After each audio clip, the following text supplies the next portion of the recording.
স্বাগত সকলকে গল্পকথার শ্রুতিপাঠ্যে। পাঠ চলছে উপন্যাসের অধ্যায় থেকে মানিক বন্দ্যোপাধ্যায় রচিত পুতুল নাচের ইতিকথা। আজকের পর্বে আপনাদেরকে পাঠ করে শোনাব পুতুল নাচের ইতিকথা উপন্যাসের একদম অন্তিম পর্ব, অর্থাৎ অধ্যায় 13। তবে প্রিয় শ্রোতা বন্ধুগণ, আর দেরি না করে আজকের পর্বের পাঠ শুরু করা যাক। মানিক বন্দ্যোপাধ্যায় রচিত উপন্যাস পুতুল নাচের ইতিকথা, অধ্যায় 13। ঝোঁকের মাথায় কাজ করার অভ্যাস শশীর কোনোদিন ছিল না। মনের হঠাৎ জাগা ইচ্ছাগুলিকে চিরদিন সে সামলাইয়া চলিবার চেষ্টা করে। তবে এমন কতকগুলি অসাধারণ জোরালো হঠাৎ জাগা ইচ্ছা মানুষের মধ্যে মাঝে মাঝে জাগিয়া ওঠে যে সেসব দমন করার ক্ষমতা কারো হয় না। সকালে উঠিয়া কিছুই সে যেন ভাবিল না, কোনো কথা বিবেচনা করিয়া দেখিল না। সোজা পরাণের বাড়ি গিয়া রান্নাঘরের দরজার সামনে দাঁড়াইয়া বলিল, একবার তালবনে আসবে বউ? কুসুম অবাক, তালবনে কেন? তালবনে কেন এই সকালবেলা? এসো, কটা কথা বলবো তোমাকে। কথা বলবেন? হাসবো না কাঁদবো ভেবে পাই না যে ছোটবাবু। জন্মবয়সে আজ প্রথম আমাকে যেচে কটা কথা বলতে এলেন, তাও তালবনে ডেকে? যান, আমি আসছি। তালবনের সেই ভূপতিত তালগাছটায় শশী বসিয়া রহিল। এমনই সকালবেলা একদিন তাকে ডাকিয়া আনিয়া কুসুম যেখানে বসিয়া মতির কথা শুনিয়াছিল, খানিক পরে আঁচলে বাঁধা চাবির গোছা খেলাচ্ছলে মৃদু মৃদু শব্দে বাজাইতে বাজাইতে কুসুম আসিল। এত উৎফুল্ল কেন কুসুম আজ? কাল যে চিরতরে বিদায় গ্রহণ করিবে। মুখখানা একটু তাহার ম্লান দেখাক, চোখে থাক গোপন রোদনের চিহ্ন। কথা শশী বলিতে পারিল না, নিজের মুখখানা ম্লান করিয়া কুসুমের ভাব দেখিতে লাগিল। হাসব? কুসুম জিজ্ঞাসা করিল। কেন হাসবে কেন? কুসুম হাসিয়া বলিল, আমার হাসি দেখলে আপনার মন নাকি জুড়িয়ে যায়, তাই শুধোচ্ছি। শশী বলিল, তামাশা করার জন্যে তোমায় এখানে ডাকিনি বউ। আহা, তা তো জানি না, তামাশাই করলেন চিরকাল, তাই ডাকলে মনে হয় তামাশা করার জন্যেই বুঝি ডেকেছেন। বসি তবে, বসি শুনি কি জন্য ডাকলেন। শশী বলিল, এ কথা কি করে বললে বউ? চিরকাল তোমার সঙ্গে তামাশা করেছি। তামাশা নয়, তবে ঠাট্টা বুঝি। শশী একটু রাগ করিয়া বলিল, তোমার কি হয়েছে বুঝতে পারছি না বউ। কুসুম তবু হালকা সুর ভারী করে না, বলিল, কি করে বুঝবেন? মেয়ে মানুষের কত কি হয় সব বোঝা যায় না। হলিনি বা ডাক্তার, এ তো জ্বর জ্বালা নয়। শশী জ্বালা বোধ করে।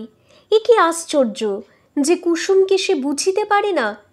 মৃদু স্নেহসিঞ্চিত অবজ্ঞায় 7 বছর যার পাগলামিকে সে প্রশ্রয় দিয়াছিল, শশীর একটা দুর্বোধ্য কষ্ট হয়।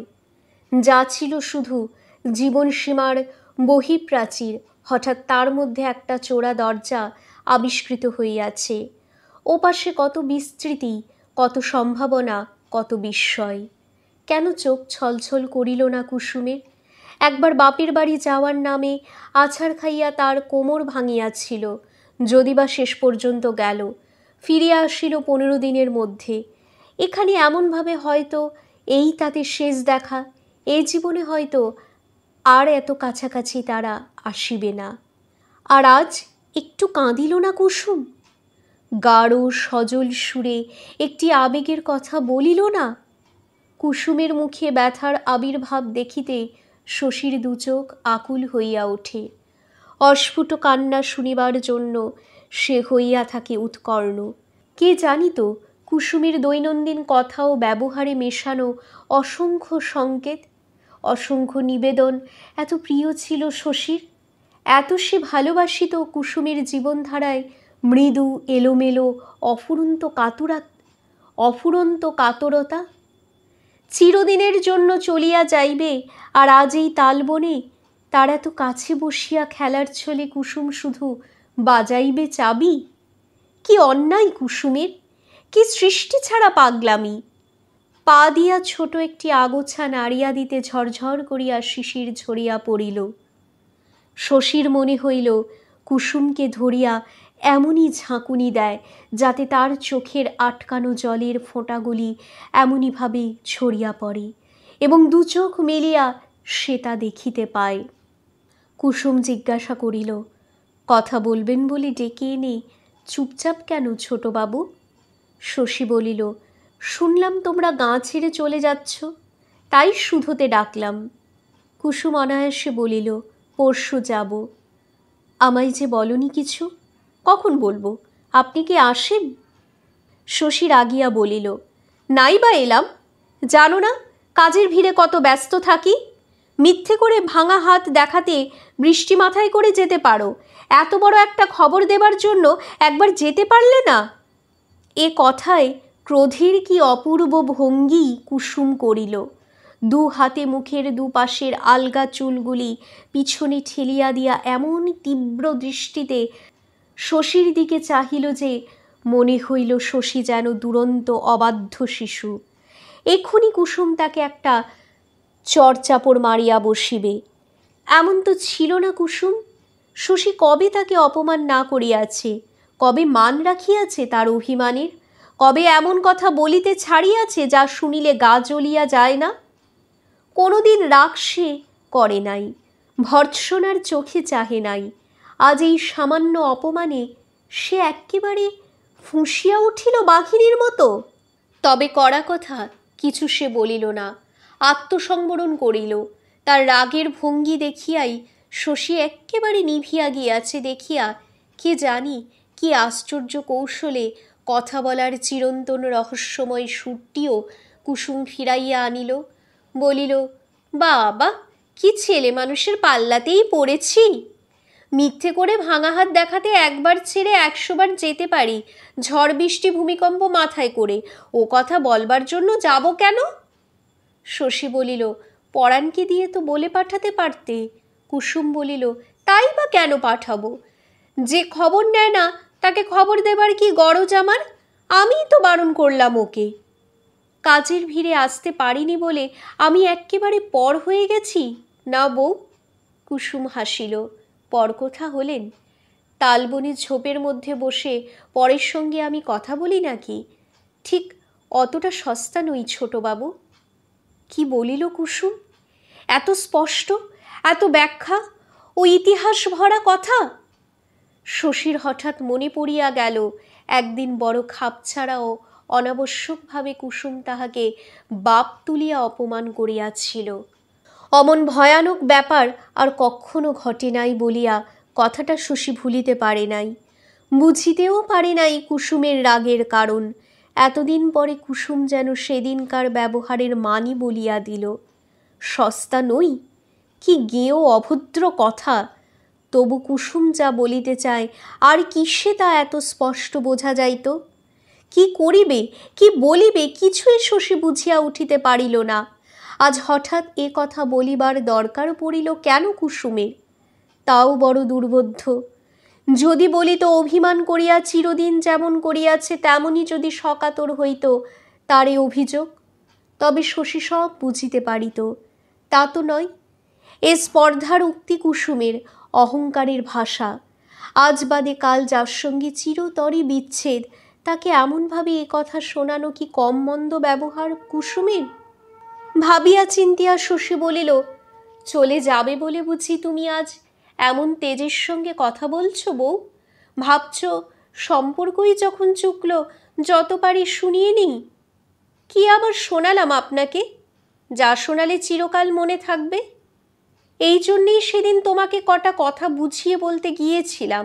তুমি যেদিন হাতের ব্যথার ওষুধ আনতে গেলে কিছু শুনলে না, কিছু বুঝলে না, রাগ করে চলে এলে। মেয়ে মানুষ এমনই হয়। কুসুম চোখ বড় বড় করিয়া বলিল, মেয়ে মানুষ সম্বন্ধে এত জ্ঞান কোথায় পেলেন ছোটবাবু?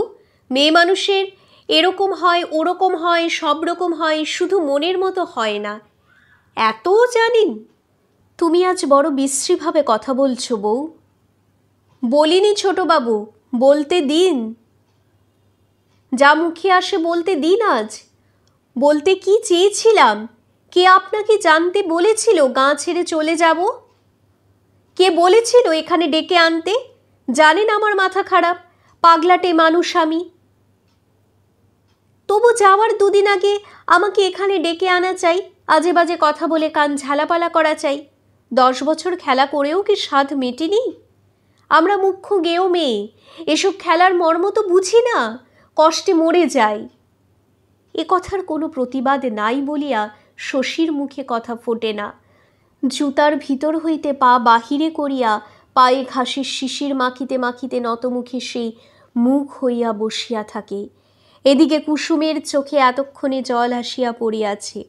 শশীর কাছে মনের আবেগকে এমন স্পষ্টভাবে চোখের জলে কুসুম কোনোদিন স্বীকার করে নাই। তবে সে বড় শক্ত মেয়ে।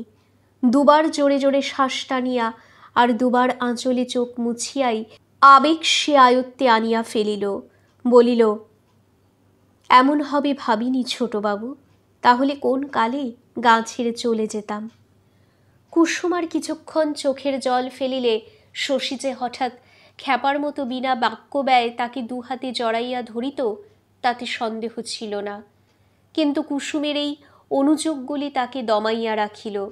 এ কথা সে ভুলিতে পারিল না যে এতকাল পরে ওভাবে কুসুমের সমস্ত নালিশের জবাব দেওয়া আর চলে না। মুখখানা শশীর একটু পাংশু দেখাইতেছিল। কি বলা যায় কুসুমকে, কি করা যায়? কে জানিত মোটে দুদিনের নোটিসে কুসুম তাকে এমন বিপদে ফেলিবে, তার গোছানো মনের মধ্যে এমন ওলট পালট আনিয়া দিবে। কুসুমের কাছে বসিয়া থাকিলে দুদিন পরে সে যে চিরদিনের জন্য চলিয়া যাইবে, এই চিন্তার কষ্ট তরঙ্গের মতো পলকে পলকে অবিরাম উথলিয়া উঠিয়া তাকে এমন উতলা করিয়া তুলিবে, এ ধারণা শশীর ছিল না। কাল কথাটা শুনিয়া অবধি শশীর মনে নানা বিচিত্র ভাবধারা উঠিতেছিল। আজ সকালে সে সমস্ত যেন শুধু একটা কটু ক্লেশে পরিণত হইয়া গিয়াছে। কুসুমের যে শরীরটা আজ অপার্থিব সুন্দর মনে হইতেছিল, তার সমস্তটা শশী জড়াইয়া ধরিতে পারিল না। হঠাৎ করিল কি, খপ করিয়া কুসুমের একটা হাত ধরিয়া ফেলিল। কুসুম একটু অবাক হইয়া গেল। দুজনের মধ্যে ব্যবধান ছিল, হাতে টান পড়ার জন্যই বোধহয় কুসুম একটু সরিয়াও আসিল। কিন্তু কথা যা বলিল তা অপূর্ব, অচিন্তিত। কতবার নিজে যেচে এসেছি, আজকে ডেকে এনে হাত ধরা টরা কি উচিত ছোটবাবু? রেগে টেগে উঠতে পারি তো আমি, বড় বেয়ারা রাগ আমার। শুনিয়া শশীর আধোপাংশ মুখখানা প্রথমে এক্কেবারে শুকাইয়া গেল। কে জানিত কুসুমকে এত ভয়ও শশী করে। তবু কুসুমের হাতখানা ছাড়িল না। বলিল, রেগো, কথা শুনে রেগো, আমার সঙ্গে চলে যাবে বউ? চলে যাব? কোথায়? যেখানে হোক চলে যাই, চলো আজ রাত্রে। কুসুম সঙ্গে সঙ্গে জবাব দিল, না। শশী ব্যাকুলভাবে বলিল, কেন যাবে না কেন? কুসুম শুধু বলিল, কেন যাব? শশী বোকার মতো, শিশুর মতো বলিল, কেন যাবে? কেন যাবে মানে কি কুসুম? আজ নাম ধরে কুসুম বললেন।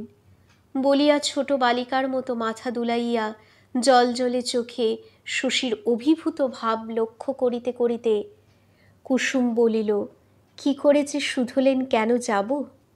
আপনি বুঝি ভেবেছিলেন যেদিন আপনার সুবিধে হবে ডাকবেন, আমি অমনি সুরসুর করে আপনার সঙ্গে চলে যাব? কেউ তা যায়? শশী অধীরভাবে বলিল, একদিন কিন্তু যেতে। কুসুম স্বীকার করিয়া বলিল, তা যেতাম ছোটবাবু। স্পষ্ট করে ডাকা দূরে থাক, ইশারা করে ডাকলেও ছুটে যেতাম। চিরদিন কি একরকম যায়? মানুষ কি লোহায় গড়া যে চিরকাল সে একরকম থাকবে, বদলাবে না?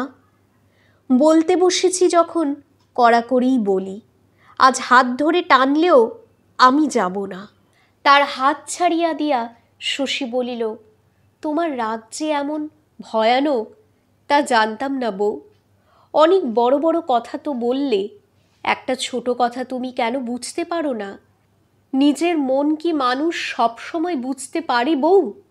অনেক দিন অবহেলা করে কষ্ট দিয়েছি বলে আজ রাগ করে তার শোধ নিতে চলেছ? এমন তো হতে পারে আমি না বুঝে তোমায় কষ্ট দিয়েছি, তোমার পরে কতটা মায়া পড়েছে জানতে পারিনি। তুমি চলে যাবে শুনে এতদিনে আমার খেয়াল হয়েছে।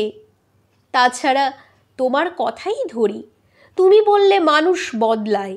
বেশ, আমি একদিন তোমার সঙ্গে খেলাই করেছি, আজ তো আমি বদলে যেতে পারি বউ। কি ব্যাকুল উৎসুক আবেদনের মতো শোনাই শশীর কথাগুলি। কে জানি তো কুসুমকে তাহার এমন করিয়া একদিন বলিতে হইবে। শুনিতে শুনিতে বিস্ময়ের সীমা থাকে না কুসুমের। শরীরটা যে শশীর ভালো নাই তার মুখ দেখিয়াই তা বোঝা যায়। হয়তো কুসুম মনে করে যে তার এই সকাতর দুর্বলতা সেই জন্যই। সে মৃদুস্বরে বলিল, এ কি বলছেন ছোটবাবু? আমার জন্য আপনার মন কাঁদবে? শশী সরলভাবে বলিল, ভয়ানক মন কাঁদবে বউ। জীবনে আমি কখনো তাহলে সুখী হতে পারবো না। কুসুম ব্যাকুলভাবে বলিল, তা কি কখনো হয়? আপনার কাছে আমি কত তুচ্ছ। আমার জন্য জীবনে কখনো সুখী হতে পারবেন না? দুদিন পরে মনেও পড়বে না আমাকে। শশী বলিল, এতকাল ধরে জড়িয়ে জড়িয়ে বেঁধেছ, আর দুদিনে তোমাকে ভুলে যাব তাই ভেবে নিলে তুমি? শেষ পর্যন্ত কুসুম বলিল, আমার সাধ্যি কি ছোটবাবু আপনাকে জড়িয়ে জড়িয়ে বাঁধব? শশী ক্ষুব্ধ হইয়া বলিল, আজ ওসব বিনয় রাখো বউ। আজে বাজে বকার ধৈর্য আমার নেই। আমার কি হবে না হবে সে কথাও না, স্পষ্ট করে আমায় শুধু তুমি বুঝিয়ে দাও। চিরকাল আমার জন্যে ঘর ছাড়তে তুমি পাগল ছিলে, আজকে হঠাৎ বিরূপ হলে কেন? এসব কথায় কলহ হয় ছোটবাবু, যাওয়ার আগে কলহ কি ভালো?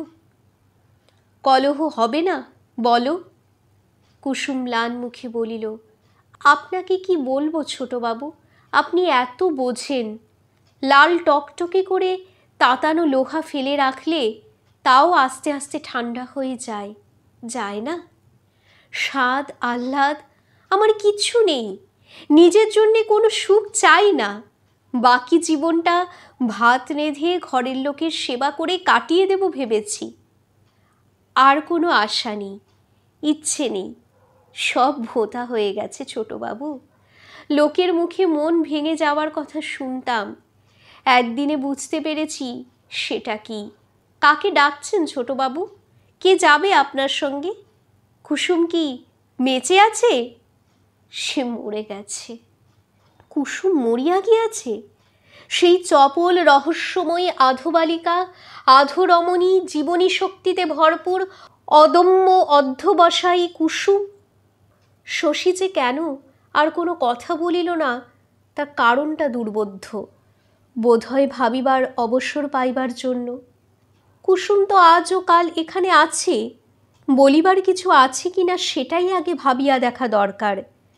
মিনিট খানিক চুপচাপ দাঁড়াইয়া থাকিবার পর বাড়ির দিকে চলিতে আরম্ভ করিবার সময় কুসুম শুধু বলিল, আপনি দেবতার মতো ছোটবাবু।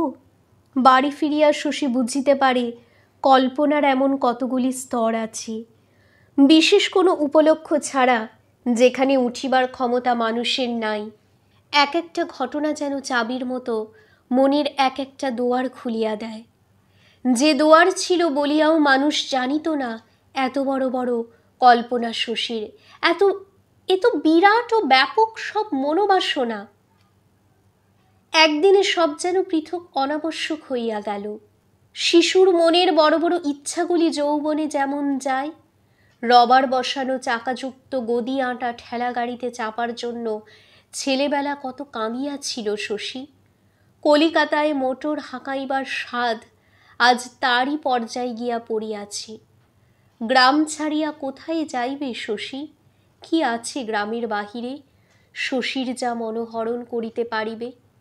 একটা প্রকাণ্ড জড় পৃথিবী, অসংখ্য অচেনা মানুষ, কি পাইবে শশী সেখানে? কুসুমের কথাগুলির অন্তরালে যত অর্থ ছিল ক্রমে ক্রমে শশী তা পরিষ্কার বুঝিতে পারে। একদিন দুদিন নয়, অনেকগুলি সুদীর্ঘ বৎসর ব্যাপিয়া তার জন্য কুসুম পাগল হইয়াছিল। তারপর ক্রমে ক্রমে তার সে উন্মাদ ভালোবাসা নির্জীব হইয়া আসিয়াছে, হয়তো মরিয়াই গিয়াছে। কি বলিতে পারে? আজ এ ঘটনা শশীর কাছে যত ভয়ানক মনে হোক, এই পরিণতিই তো স্বাভাবিক। গায়ের মেয়ে, ঘরের বউ কুসুম, মনোবাসনা কতদূর অদম্য হইয়া ওঠায় দিনের পর দিন নৈবেদ্যের মতো নিজেকে শশীর কাছে সে নিবেদন করিয়া চলিয়াছিল। এখন শশী তা বুঝিতে পারে। কুসুমের অমন ভয়ানক উপবাসী ভালোবাসা যে এতকাল সতেজে বাঁচিয়াছিল, তাই তো কল্পনাতীত রূপে বিস্ময়কর। আপনা হইতে যে প্রেম জাগিয়াছিল, আপনা হইতে স্বাভাবিক নিয়মে আবার তা লয় পাইয়াছে। শশীকে না দেখিয়া এখন কুসুমের দিন কাটিবে, শশীকে বাদ দিয়া কাটিবে জীবন। কুসুমের পরিবর্তনে আশ্চর্য শশী তাই হয় না। ঘরে আগুন লাগিলে আগুন নেভে, বাহিরেরও মনেরও। কুসুমের মনের আগুন কেন চিরদিন জ্বলিবে? নিজের ব্যাকুলতা শশীকে অবাক করিয়া রাখে। যখনই মনে হয় তার আর কিছুই করিবার নাই, জীবনে যত বড় অসম্ভবকে সম্ভব করিতে পারুক, কুসুমকে আর কোনোদিন সে ভালোবাসাইতে পারিবে না, কষ্টে শশী ছটফট করে। ফুটিয়া ঝরিয়া গিয়াছে, কুসুম মরিয়া গিয়াছে। তারই চোখের সামনে, তারই অন্যমনস্ক মনের প্রান্তে। কি ছেলে খেলায় সে মাতিয়াছিল যে এমন ব্যাপার ঘটিতে দিল। ছেলে খেলাগুলি সবই বর্তমান আছে। হাসপাতালে গেল শশী, নাড়ি টিপিয়া হৃৎস্পন্দন শুনিয়া ওষুধ লিখিয়া দিল, ফোঁড়াও কাটিল একটা। সাতগাঁয়ে রোগীও দেখিতে যাইতে হইল। এতকাল এসব কর্তব্য শশী করিতেছে, একদিন কি কলের মতো কাজগুলি করা যায় না? অন্য মনে কুসুমের কথা ভাবিতে ভাবিতে নাড়ি টিপিতে কেহ তো তাহাকে বারণ করে নাই। এত রাগ কেন শশীর? মরণাপন্ন রোগীকে এমন ধমক দেওয়া কেন? কি আফসোস আজ শশীর মনে, কি আত্মধিক্কার! কারো তা বুঝিবার নয়। ধরিতে গেলে একদিক দিয়া এ তো ভালোই হইয়াছে শশীর। ঘরের বউ শুদ্ধ ও পবিত্রভাবে ঘরেই রহিয়া গিয়াছে, রক্ষা পাইয়াছে নীতি ও ধর্ম। সত্যই এদিক দিয়া শশীর একটু ভালো লাগা উচিত ছিল। ভালো মন্দের অনেক দিনের পুরানো এসব সংস্কার তার আছে বই কি, তবু একবারও শশীর মনে হইল না একদিন অনেক ভনিতা করিয়া কুসুমকে যে কথাগুলি বুঝাইয়া বলিতে গিয়াছিল, আজ প্রকারান্তরে তাই ঘটিয়াছে। শান্ত মনে বুঝিয়া শুনিয়া চারিদিক বিবেচনা করিয়া কুসুমকে সে যে আত্মসংযম অভ্যাস করিতে বলিয়াছিল, কিছু না বুঝিয়া শুনিয়াই কুসুম এখন অনায়াসে তা পালন করিতে পারিবে। পরদিন সকালে কুসুমকে এ বাড়িতে দেখা গেল, মেয়েদের কাছে বিদায় লইতে আসিয়াছে। আর কেহ হইলে হয়তো ভাবিয়া বসিত এ তার শশীকে দেখিতে আসার ছল। শশী তা ভাবিল না। নিজের পক্ষে সুবিধাজনক ভাবনাগুলিকে শশী চিরকাল ভয়ানক সন্দেহের সঙ্গে বিচার করে। তবু সে করিল কি? বাহিরে দাঁড়াইয়া থাকার বদলে নিজের ঘরে গিয়া সকলে কি ভাবিবে না ভাবিবে একেবারে অগ্রাহ্য করিয়া ডাকিল, পরাণের বউ, একবার শোনো। কুসুম ঘরে আসিয়া বলিল, বিদায় নিতে এলাম ছোটবাবু, দোষ টোষ যা করেছি মনে রাখবেন না কি? শশী বলিল, রাখব না? দোষ গুণ ভালো মন্দ তোমার সম্বন্ধে খুঁটিনাটি তুচ্ছ কথাটি পর্যন্ত কোনোদিন ভুলতে পারবো না বউ। কালের চেয়ে শশীর আজকের প্রেম নিবেদন ঢের বেশি স্পষ্ট। যেমন বলিল তেমনভাবে শশী যদি কুসুমকে মনে রাখে, তবে সত্য সত্যই কি গভীরভাবে কুসুমকে সে ভালোবাসে? কুসুম তাই কাঁদো কাঁদো হইয়া বলিল, এমন করে বললে আমার যে পায়া ভারী হয়ে যায় ছোটবাবু। শশী বলিল, সত্যি কথা আমি সোজা ভাষাতেই বলি বউ, স্পষ্ট করে। ইশারা ফিসারায় বলা আমার আসে না। যাওয়ার সময় বিপদ করলেন? কুসুম বলিল। নাইবা গেলে? বলিল শশী। কুসুমকে গায়ে রাখিবার জন্য আজও চেষ্টা করিতেছে শশী। এ শশীকে যেন চেনা যায় না। এমন দিন ভাবে সে কোথায় পাইল, কোথায় শিখিল এমন কাঙালপনা? জানি কুসুম থাকিবে না, থাকিলেও ভালোবাসিবে না। তবু উৎসুকভাবে শশী জবাবের প্রতীক্ষা করে। মানুষ যে মরিয়া বাঁচে না, কি তার প্রমাণ আছে? শীতকালের বর্ষায় কখনো কি মরা নদীতে বান ডাকে না? নিজেকে হয়তো কুসুম বুঝিতে পারে নাই। কাল তালবনে মিথ্যা বলিয়াছিল। কুসুম ভয়ে ভয়ে বলিল, থেকে কি করব ছোটবাবু? তাতে আপনারও কষ্ট, আমারও কষ্ট। এ বয়সে আর কি কষ্ট সইতে পারবো? গলায় দড়ি টড়ি দিয়েই বসবো হয়তো। শশী না পারুক, ইশারায় মনের কথা কুসুম বেশ বলিতে পারে। অনেকদিন শশীকে ওভাবে মনের কথা বলিয়া তার দক্ষতা জন্মিয়াছে। শশী বিবর্ণ হইয়া গেল, সভয়ে বলিল, না বউ না, ছি, ওসব কখনো করো না। ওসব নাটুকেপনা করতে নেই। গোড়ায় যদি বলতে, থাকার কথা মুখেও আনতাম না। এত যদি বিগড়ে গিয়ে থাকে মন, বাপের বাড়ি গিয়েই থাকো। বুঝে শুনেই তো কাজ করতে বলেছি তোমাকে গোড়া থেকে, চারদিক বিবেচনা করে। কুসুম বলিল, তা না করলে অনেক আগেই গলায় দড়ি দিতাম ছোটবাবু। যাব এবার? এ অনুমতি চাওয়ার কোনো কারণই শশী সেদিন খুঁজিয়া পাইল না। এত কাণ্ড করিয়া কুসুম বাপের বাড়ি গেল। এই রকম স্বভাব কুসুমের। জীবনটা নাটকীয় করিয়া তুলিবার দিকে চিরদিন তার বিশেষ পক্ষপাতিত্ব ছিল। শুধু গ্রাম ছাড়িবার কল্পনা নয়, অনেক কল্পনাই শশীর নিস্তেজ হইয়া আসিয়াছে। তবে গ্রামে বসিয়া থাকিবারও আর কোনো কারণ সে খুঁজিয়া পায় না। হাসপাতালের কাজে বেশ শৃঙ্খলা আসিয়াছে। একজন ডাক্তার নিযুক্ত করিয়া এবার সে বিদায় গ্রহণ করিতে পারে। যাওয়ার কথা প্রকাশ করিলে ঘরে ও বাহিরে একটা হইচই বাঁধিয়া যাইবে। কৈফিয়ত দিতে দিতে, উপদেশ ও উপরোধ শুনিতে শুনিতে বাহির হইয়া যাইবে প্রাণ। এটা এড়ানো চলিবে না। সে তো কুসুম নয় যে যেদিন খুশি তল্পিতল্পা গুছাইয়া চলিয়া যাইতে চাহিলে এত বড় গ্রামের মধ্যে শুধু ব্যস্ত হইবে একজন। হাঙ্গামার ভয়টাই যেন শশীকে নিষ্ক্রিয় করিয়া রাখিল। মন তো ভালো থাকেই না, শরীরটাও খারাপ। উৎসাহ এবং জীবনী শক্তির রীতিমতো অভাব ঘটিয়াছে। মাস দুই কাটিয়া গেল।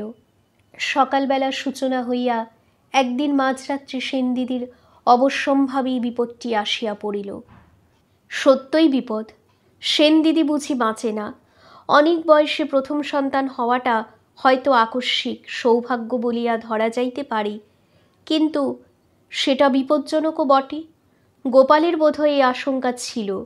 গ্রাম ছাড়িয়া এ সময় দু একদিনের জন্যও সে কোথাও যাইত না, সর্বদা খোঁজ খবর লইত। যামিনী কবিরাজের বৈঠকখানায় তার সর্বদা যাতায়াত। যামিনী বাঁচিয়া থাকিতে শেষের দিকে কখনো যাইত না। সেনদিদির দাদা কৃপানাথ কবিরাজ বড় পোষ মানিয়াছে গোপালের কাছে। লোকটা চিকিৎসাশাস্ত্র পড়িয়াছে ভালো, কিন্তু প্রয়োগ জানে না। পশারও নাই। চরক সুস্রোতের শ্লোক বলিবার ফাঁকে ফাঁকে সে গোপালের স্তবপাঠ করে কিনা কে জানে। গোপাল তাকে বিশেষ কৃপা করিয়া থাকে। তা না হইলে যামিনী কবিরাজের বাড়িঘরে সপরিবারে বাস করিবার সৌভাগ্য তার বেশি দিন স্থায়ী হইতে পারিত না। গোপাল সেনদিদিকে বলিত, এবার তারাও ওদের। সেনদিদি ওদের বলিত, এবার তোমরা এসো। একটা গুরুতর মামলার শুনানি উপলক্ষে গোপাল আজ বাজিতপুরে গিয়াছিল। কোর্টে কাজ থাকিলে সেদিন গোপাল গ্রামে ফেরে না, আজ ফিরিল। রাত্রি প্রায় 10টার সময়। সেনদিদির খবরটা আসিল গোপাল যখন খাইতে বসিয়াছে শশীর সঙ্গে। খবরটা দিল কৃপানাথ স্বয়ং। এই তো বিপদ দাদা, আপনাকে একবার যেতে হচ্ছে। গোপাল শুষ্ক মুখে কাতরভাবে বলিল, আমি গিয়ে কি করব হে? কৃপানাথ বলিল, একবার যেতে হচ্ছে, একটা বুদ্ধি পরামর্শ দিয়ে। বুদ্ধি পরামর্শ? বিপদে বুদ্ধি পরামর্শ দিতে যাওয়াটা দোষের নয়। গোপাল তাড়াতাড়ি খাওয়া শেষ করিয়া উঠিয়া গেল। ধীর স্থির থাকিবার চেষ্টা করে গোপাল, কিন্তু চাঞ্চল্য চাপিতে পারে না। বাড়ির মেয়েরা মুখ চাওয়াচাই করে, মাথা হেঁট করিয়া শশী নীরবে খাইয়া যায়। ও বাড়িতে গিয়া কৃপানাথকে গোপাল কি পরামর্শ দেয় সেই জানে। খাইয়া উঠিয়া শশী ঘরে গিয়া বসিতে না বসিতে সে আবার আসিয়া হাজির হয়। বলে, তোমাকে একবার যেতে হবে শশী। শশী বলে, আমাকে অনুগ্রহ করে তুমি বলবেন না। বলিয়া কৃপানাথ একটু থামে। শীর্ণ মুখখানা তাহার একটু লম্বাটে হইয়া যায়। ভাবিয়া বলে, আমি আপনার পিতৃবন্ধু। শশী বলে, আপনি যান মশাই, আমার ঘুম পেয়েছে। কৃপানাথ আবার একটু থামে, থতমত ভাবটা কাটিতে একটু সময় লাগে তার। তারপর সংস্কৃত শ্লোক বলার মতো গড়গড় করিয়া বিপদের কথা বলিয়া যায়। চোখ দুটো তার ছলছল করে। শশী না গেলে সেন দিদি বাঁচিবে না, গেলেও বাঁচিবে কিনা ভগবান জানেন। তবু যতক্ষণ শ্বাস ততক্ষণ আস কিনা, তাই দয়া করে আপনি একবার চলুন শশীবাবু। গায়ে আর ডাক্তার নাই? কৃপানাথ নিজে যদিও চিকিৎসক, এসব হাঙ্গামার ব্যাপার সে বোঝে না। জ্বর জ্বালা হয় পাঁচন বড়ি দিয়া চোখের পলকে সারাইয়া দিবে, এ তো তা নয়। শশী ভিন্ন সেন দিদির এখন আর গতি নাই। শুনিতে শুনিতে শশীর মনে পড়ে সেন দিদির সেই বসন্ত হওয়ার ইতিহাস। অসময়ে সাতগার একটি বসন্ত রোগীর দেহের বীজাণু 2 মাইল মাঠঘাট বাড়িঘর ডিঙাইয়া সেনদিদির দেহে আসিয়া পৌঁছিয়াছিল। যামিনীর চেলা ছিল সাতগার রোগীটার চিকিৎসক। সেদিন এ বাড়িতে গোপাল আর ও বাড়িতে যামিনী তাকে সেনদিদির চিকিৎসা করিতে দেয় নাই। কত যুক্তি তর্ক অপমান আস্ফালনের বাধা ঠেলিয়া সেনদিদিকে সে বাঁচাইয়াছিল একরকম গায়ের জোরে।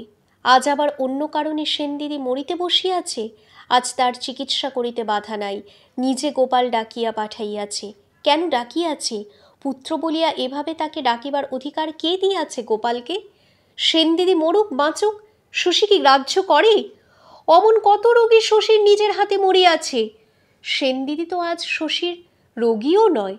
আর সমস্ত কথা সে যদি ভুলিয়াও যায়, যদি শুধু মনে রাখে যে সে ডাক্তার, মরণাপন্ন রোগীর আত্মীয় তাকে ডাকিতে আসিয়াছে, তবু না যাওয়ার অধিকার তার আছে? দেহ তার অসুস্থ দুর্বল, সমস্ত দিন খাটিয়া খাটিয়া সে শ্রান্ত ক্লান্ত হইয়া পড়িয়াছে। এখন ডাক আসিলে সে ফিরাইতে পারে বই কি? তার কি বিশ্রামের দরকার নাই? কৃপানাথ ক্ষুণ্ণ মনে চলিয়া গেলে আলোটা কমাইয়া শশী খাটে বসিয়া একটা মোটা চুরুট ধরাইল। আজকাল বিড়ির বদলে সে চুরুট খায়। কুন্দ আসিয়া জিজ্ঞাসা করিল, এখন শোবেন শশী দাদা? মশারি টাঙিয়ে দেব? শশী বলিল, দে। মশারির কোণ বাঁধিতে বাঁধিতে কুন্দ বলিল, সেনদিদিকে একবার দেখতে যাবেন না শশী দাদা? শশী রাগিয়া আগুন হইয়া বলিল, তুই আমার সঙ্গে ইয়ার্কি দিচ্ছিস নাকি কুন্দ? কুন্দ থতমত খাইয়া গেল।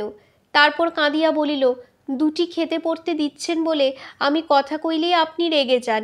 কি করেছি আপনার আমি? এর চেয়ে আমায় তাড়িয়ে দিন শশী দাদা, আমি যেখানে হোক চলে যাই। শশী নরম হইয়া বলিল, আজে বাজে কথা বলিস, তাই তো রাগ হয়। কুন্দর কান্না সহজে থামে না। সে কাঁদিতে কাঁদিতেই বলিল, আজে বাজে কথা কখন বললাম? কখনই আর কি দিলাম? একবার চিকিৎসা করে ওকে বাঁচিয়েছিলেন, তাই তো বললাম দেখতে যাবেন কিনা, তাও দোষের হয়ে গেল। শশী আরও নরম হইয়া বলিল, শরীরটা ভালো নেই কুন্দ, গা হাত পা ব্যথা করছে, কাঁদিস না, হাতের কাজটা চটপট শেষ কর দেখি, শুয়ে পড়ি। রাত প্রায় 12টার সময় শশীর দরজা ঠেলিয়া গোপাল আস্তে আস্তে ডাকিল, শশী, শশী ঘুমলি? অসুস্থ শরীরের তন্দ্রাচ্ছন্ন ভাবটা এতক্ষণে শশীর ঘুমে পরিণত হইতেছিল। জাগিয়া সাড়া দিতে গোপাল দরজা খুলিতে বলিল। শশী উঠিয়া দরজা খুলিয়া দিল। গোপালের হাতে আলো ছিল। মেঝেতে সেটা নামাইয়া দিয়া সে বসিল খাটে। গোপাল স্তব্ধ, বিষণ্ণ, গম্ভীর। মনে হয় কথা সে কিছুই বলিবে না। নির্বাক আবেদনের ভঙ্গিতে এমনইভাবে মধ্যরাত্রে বসিয়া থাকিবে ছেলের ঘরে, ছেলের সামনে। শশী শেষে বিরক্ত হইয়া বলিল, আমার ঘুম পাচ্ছে। গোপাল বলিল, ঘুম পাচ্ছে? তা পাবে বই কি, রাত কি কম হলো? শরীরটাও তো তোমার ভালো নেই, একটা মানুষ মরে যাচ্ছে তাই, নইলে তোমায় ডাকতাম না শশী। শশী চুপ করিয়া রহিল। গোপাল ব্যগ্রভাবে বলিল, যাবি না একবার? শুধু তো মরবে না শশী, কি যন্ত্রণাই যে পাচ্ছে। বাজিতপুর থেকে ওরা ডাক্তার আনালো না কেন? বিকেলে লোক পাঠালে এতক্ষণে এসে পৌঁছতো। গোপাল বলিল, সে বুদ্ধি কারো হয়নি। তুই গায়ে থাকতে বাজিতপুরে ডাক্তার আনতে লোক পাঠাবেই বা কেন? তোর চেয়ে তারা তো বেশি জানে শোনে না। ডাকলে তুই যে যাবি না ওরা তো ভাবতেও পারেনি শশী। কৃপানাথ এখন আমার হাতে পায়ে ধরে কাঁদাকাটা করছে বাবা। তুই অপমান করে তাড়িয়ে দিলি, তাই তোর কাছে আসতে আর সাহস পাচ্ছে না। শশীর ভয়ানক কষ্ট হইতেছিল। সে মৃদুস্বরে বলিল, মান অপমান তো আমারও আছে বাবা। গোপাল বলিল, না না, তোকে অপমান করেনি শশী। না বুঝে যদি একটা কথা বলে থাকে, কথা গোপাল শেষ করে না। তারপর দুজনেই চুপ করিয়া থাকে। উসখুস করে গোপাল। করুণ চোখে সে তাকায় শশীর দিকে। মেরজাইয়ের ফিতাটা টান দিয়া খুলিয়া বুকটা উদলা করিয়া দেয়। খাইয়া উঠিয়া পান মুখে দেবার সময় পাই নাই। তবু হয়তো অভ্যাসে, হয়তো মানসিক চাঞ্চল্যে মুখের শূন্যতাটা পানির মতো বার কয়েক চিবাইয়া দেয়। বড় অদ্ভুত রকমের শ্রীহীন দেখায় গোপালকে। গোপাল যে নিজেই তাহাকে অনুরোধ করিতে আসিতে পারিবে, শশী এটা ভাবিতে পারে নাই। এত বেশি সেনদিদির জীবনের মূল্য গোপালের কাছে? একদিন ওর চিকিৎসা করিতে কেন তবে সে তাকে বাধা দিয়াছিল? গভীর দুঃখ লজ্জায় শশীর মন ভরিয়া গিয়াছিল। তবু সে মনে মনে আশ্চর্য হইয়া গেল। বসন্ত যখন রূপ মুছিয়া লইয়া গেল সেনদিদির, তখন মমতা আসিল গোপালের, এমন গভীর অবুঝ স্নেহ। তারপর শশী বলিল, যান, শোবেন, যান আপনি, আমি যাচ্ছি ও বাড়ি জামাটা গায়ে দিয়ে। গোপাল নিরুত্তরে উঠিয়া গেল। মুখ দিয়া আর তাহার কথা বাহির করার মতো ক্ষমতা ছিল না। শশী তাহাকে অনেক কষ্ট দিয়াছে। আজ যে কষ্ট দিল তার তুলনা হয় না। কৃপানাথ যখন ডাকিতে আসিয়াছিল, তখন যদি শশী সেনদিদিকে দেখিতে যাইত, এ লজ্জাটা তবে গোপালের থাকিতে পারিত নেপথ্যে। এভাবে যখন তাহাকে যাইতেই হইল, সেনদিদিকে বাঁচানোর চেষ্টাটা শশী বিশেষ সমারোহের সঙ্গেই করিয়া দেখিল। রাত দুপুরে এই বিপদগ্রস্ত বাড়িতে সে আরও একটা অতিরিক্ত বিপর্যয় আনিয়া ফেলিল। হুকুম দিয়া ধমক দিয়া সকলকে ব্যতিব্যস্ত করিয়া তুলিল। অনেক জল গরম হইল। লোক পাঠাইয়া হাসপাতাল হইতে ওষুধ, যন্ত্রপাতি ও কম্পাউন্ডারকে আনানো হইল। দেখিয়া কে বলিবে, কিছুক্ষণ আগেও উদাসীন শশী সেনদিদিকে মরিতে দিতে প্রস্তুত ছিল। আবার তেমনি জেদ শশীর আসিয়াছে, যার জোরে সেনদিদিকে আগে একবার সে বাঁচাইয়াছিল। সেদিন সে লড়িয়াছিল বাহিরের বাধার সঙ্গে, আজ কি শশীকে লড়িতে হইল অন্তরের বাধার সঙ্গে? মুড়মুষু সেনদিদিকে দেখিয়াও কি শশীর মনের বিতৃষ্ণা মিলাইয়া গেল না? সব তো তারই হাতে, এ দুজনের মরণ বাঁচন। কি না করিতে পারে শশী? শুধু সেনদিদির নয়, সেনদিদির এই নবাগত চিহ্নকেও তো সে চিরদিনের জন্য পৃথিবী হইতে মুছিয়া দিতে পারে। কারো প্রশ্ন করাও চলিবে না, কেন এমন হইল?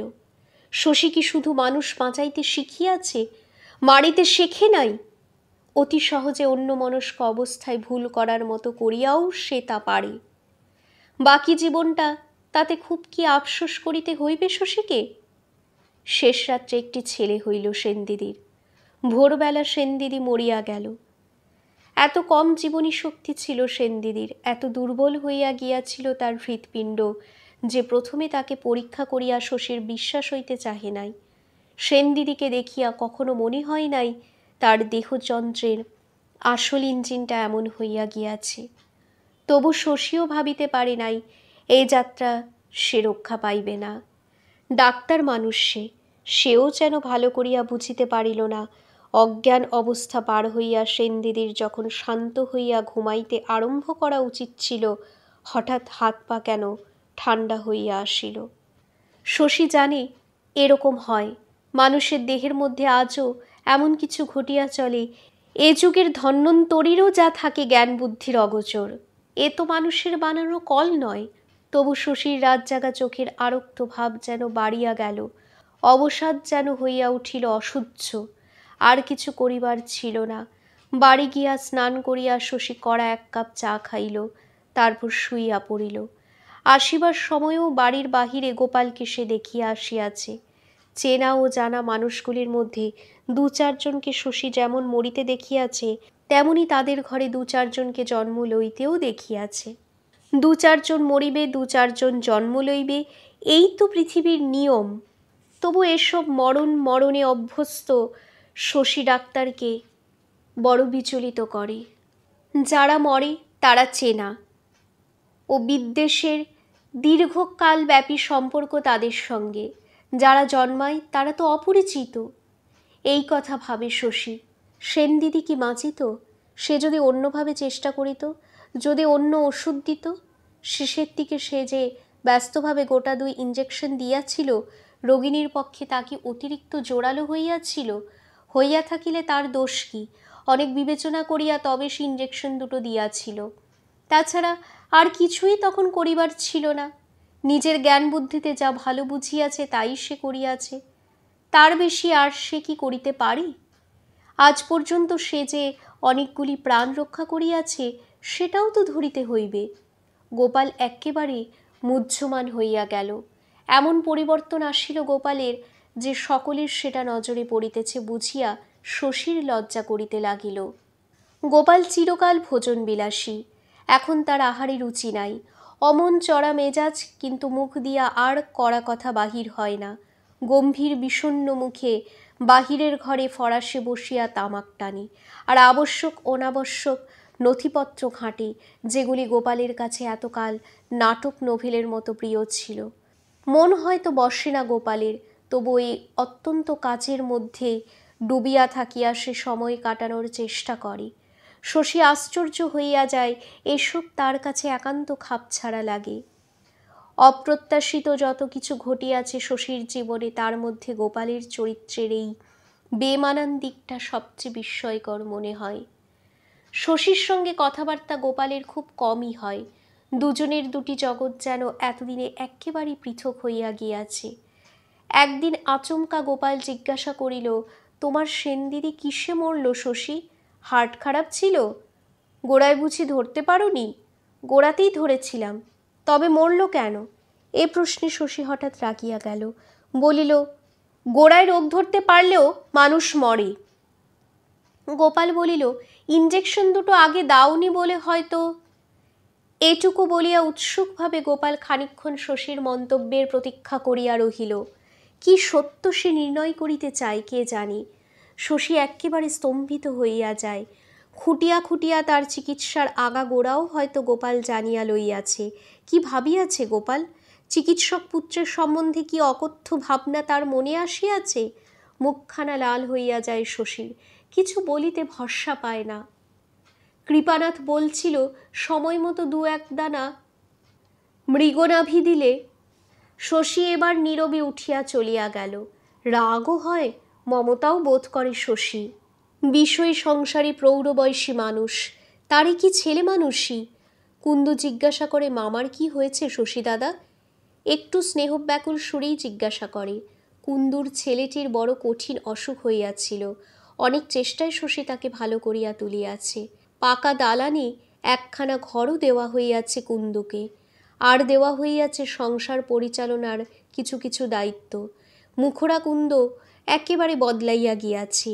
কত সামান্য কামনা থাকে এক একটি স্ত্রী লোকের, যার অভাবে স্বভাবটি হইয়া ওঠে হিংস্র খিটখিটে। শরীরও আজকাল মনে হয় না, কুন্দর প্রকৃতি তেমন মন্দ নয়, মোটামুটি ভালোই মেয়েটা। নিজের কাজের চাপে আজকাল আর বেশি নজর দেবার সময় পায় না। কুন্দু যে সিন্ধুকে বেশ যত্নটত্ন করে, তাতে শশী আরও বেশি খুশি হয়। কুন্দুর প্রশ্নের জবাবে সে বলে, আমি জানি না কুন্দু। কুন্দু বলে, আপনি বিয়ে টিয়ে করলেন না, কাল আমার কাছে বড় দুঃখ করছিলেন। শশী বলে, বাবা দুঃখ করছিলেন না তুই বাবার কাছে দুঃখ করছিলি? কুন্দু একটু হাসিয়া বলে, আমরা দুজনেই করছিলাম। শশী অবাক হইয়া তাকায় কুন্দুর দিকে। এমন খাপসই আলাপ কুন্দু শিখিল কোথায়? হঠাৎ শশীর মনে হয় কুন্দু যেন বড় সুখী, ওর জীবনটা যেন আনন্দে পরিপূর্ণ। একটু ভাবপ্রবণ কুন্দু, একটু ঈর্ষাপ্রবণও বটে। শাড়ি গহনার লোভটাও বেশ একটু প্রবল। স্বামী তার গোপালের মুহুরীদের সঙ্গে মিশ খাইয়া গিয়াছে। তবু কুন্দু এত সুখী যে শখ করিয়া দুটো একটা কৃত্রিম দুঃখ বানাইয়া সে উপভোগ করে।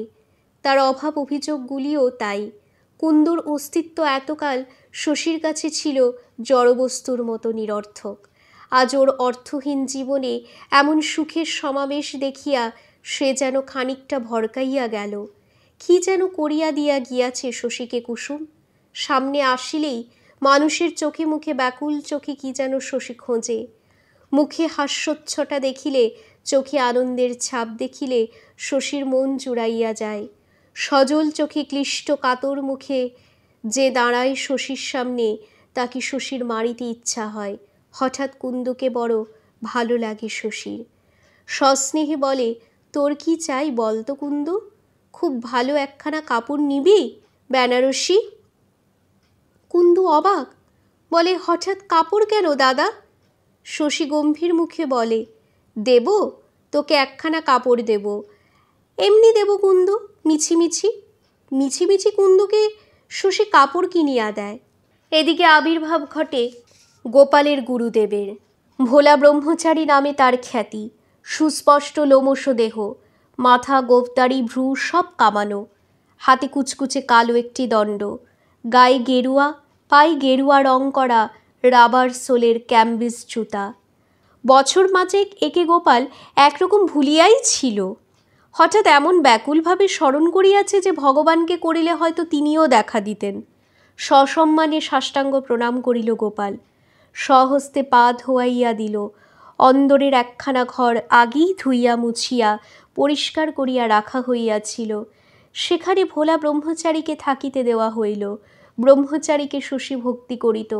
এই সময় হঠাৎ তাহার আগমনে বিশেষ খুশি না হইলেও শ্রদ্ধার সঙ্গে একটা প্রণাম করিল। ব্রহ্মচারী দিন 7 রহিয়া গেলেন। এই 7 দিন এক মুহূর্তের জন্য গোপাল তাহার সঙ্গ ছাড়িল না। কত প্রশ্ন গোপালের, কত ব্যাকুল নিবেদন। গোপালের অবহেলায় বাজিতপুরের কোর্টে একটা মামলা ফাঁসিয়া গেল। তা যাক, মনে বৈরাগ্য আসিয়াছে। ওসব মামলা মোকদ্দমা বিষয়কর্ম তার কাছে এখন তুচ্ছ। শুধু সেনদিদির জন্য তো নয়, আজ কতকাল হইল গোপালের মনে ভাবনা ঢুকিয়াছে কিসের জন্য এসব, কার জন্য সে এত কষ্টে অর্থ সম্পদ সংগ্রহ করিতেছে। একটা মেয়ে আছে সিন্ধু, 2 দিন পরে ওর বিবাহ দিলে পরের ঘরে চলিয়া যাইবে। তখন কে থাকিবে গোপালের? শশী। শশীর কাছে কোনো আশা ভরসাই সে রাখে না।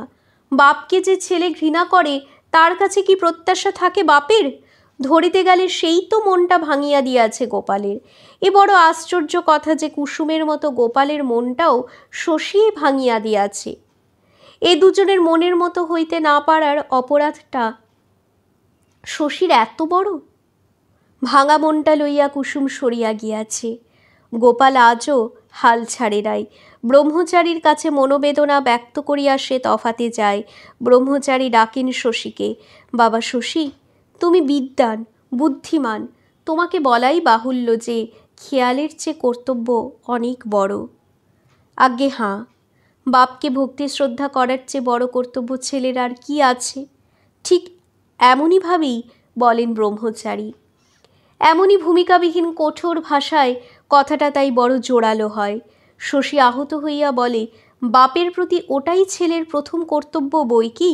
ছেলের মনের ওটা স্বাভাবিক ধর্ম বাবা, যুক্তিতর্কে বোঝানোর জিনিস নয়। বাপের স্বভাব মন্দ হলে ছেলে হয়তো বড় হয়ে তাকে সমালোচনা করে, কিন্তু যেমন বাপই হোক, ছেলের মনের অন্ধভক্তিটা কিছুতেই যাবার নয়। কম নয় শশী, গুরুকে সে গুরুর মতো বোঝায়। 7-8 বছর আগে ভোলা ব্রহ্মচারীর কাছে গোপাল তাহার দীক্ষা দিয়াছিল। ওম স্থানে নম বলিয়া গুরুর মন্ত্র কিছুদিন শশী জপও করিয়াছে। তারপর কত পরিবর্তনই হইয়াছে শশীর। সংক্ষেপে পরিচ্ছন্নভাবে তারপর অনেক জ্ঞানগর্ভ কথাই ব্রহ্মচারী বলেন। শ্রদ্ধার সঙ্গে শুনিয়া শশীও জ্ঞানগর্ভ জবাব দেয়। মনে মনে সে টের পায় যে গুরুর চেয়ে জ্ঞানটা তার অনেক বেশি বাড়িয়া গিয়াছে, কিন্তু এটা সে প্রকাশ পাইতে দেয় না। শশীকে ব্রহ্মচারীর বড় ভালো লাগে। ছেলের সম্বন্ধে যেসব অভিযোগ গোপাল করিয়াছিল সমস্ত ভুলিয়া গিয়া অনেককালের সঞ্চিত বাঁধা ধরা উপদেশগুলি নেপথ্যে রাখিয়া নানা বিষয়ে শশীর সঙ্গে আলাপ করেন। ক্রমে ক্রমে মনে হয় অনেকগুলি বছর আগে তাদের মধ্যে যে গুরু শিষ্যের সম্পর্কটি স্থাপিত হইয়াছিল আজ তাহা বাতিল হইয়া গিয়াছে।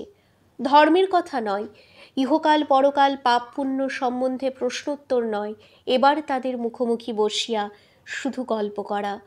অসমবয়সী 2টি বন্ধুর মতো 2টি দিন এখানে বাস করিতে না করিতে শশীর কাছে একটা মুখোশ যেন ভোলা ব্রহ্মচারীর খসিয়া গেল। ভেতরের আসল মানুষটির সঙ্গে শিষ্যের তিনি পরিচয় ঘটিতে দিলেন। আপন ভোলা সদাশিব মানুষ অনেকটা যাদবের মতো। ঘটনাচক্রে তিনি ব্রহ্মচারী সাধ করিয়া নয়, তারপর অভ্যাস হইয়া গিয়াছে। ক্রমে ক্রমে জীবনের দু একটি ঘটনা ও সম্ভাবনার কাহিনী শশীকে তিনি শোনান। প্রথম যৌবনে প্রথম সন্ন্যাসী জীবনের কথা। ঘরে যা মেলে নাই তারই অন্বেষণে দেশে দেশে যাযাবর বৃত্তি, অনিশ্চিতের সন্ধানে বাহির হওয়ার এমনই সব কাহিনী চিরদিন শশীকে ব্যাকুল করে। তারও অনেক দিনের বাহির হওয়ার স্বাদ।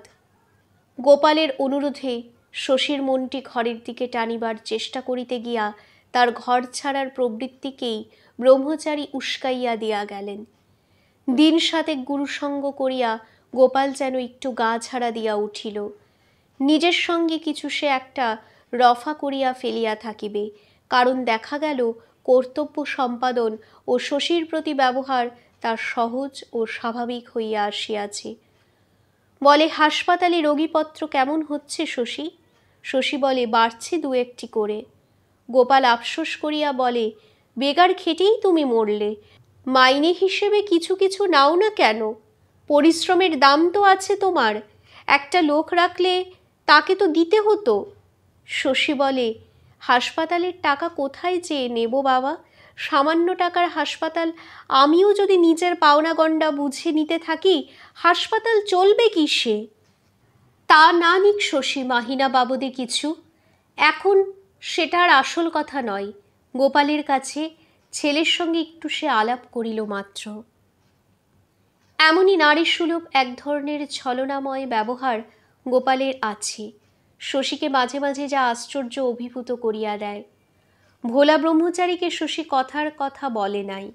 গোপালের প্রতি একটা অন্ধ ভয় মেশানো ভক্তি আজও তার মধ্যে অক্ষয় হইয়া আছে, হয়তো চিরদিনই থাকিবে। গোড়ার দিকে অনেকগুলি বছর ধরিয়া তার মনের সমস্ত গাঁথুনি যে গাঁথিয়াছিল গোপাল, সেগুলি ভাঙিতে পারিবে কে? কায়েতপাড়ার পথ দিয়া চলিবার সময় এক একদিন শশী যামিনী কবিরাজের বাড়িতে শিশুর ক্রন্দন শুনিতে পায়। কচি গলার কান্না, খুবই যেন কচি মনে হয় গলাটা শশীর। বিপিনের কি এত ছোট শিশু আছে? অনেক দূর চলিয়া গিয়াও অনেকক্ষণ অবধি কান্নার সুরটি শশীর কানে বাজিতে থাকে। নিজের এই ভাবপ্রবণতা ভালো লাগে না। যে শিশু জন্মিয়াছে সে মাঝে মাঝে কাঁদিবে বই কি, তাতে এতখানি বিচলিত হওয়ার কি আছে? নিজের বাড়িতেও এমন কান্না সে কত শোনে।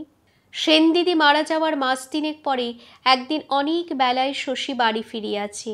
এমনই কান্নায় রত একটি শিশুকে বুকে করিয়া কুন্দ শশীর কাছে আসিয়া দাঁড়াইল, বলিল, সেনদিদির ছেলে শশী দাদা? রোদের তেজে অস্নাত অভুক্ত শশীর মুখখানা শুকনো দেখাইতেছিল। আরও একটু পাংশু হইয়া সে বলিল, কার ছেলে বললি কুন্দ? সেনদিদির।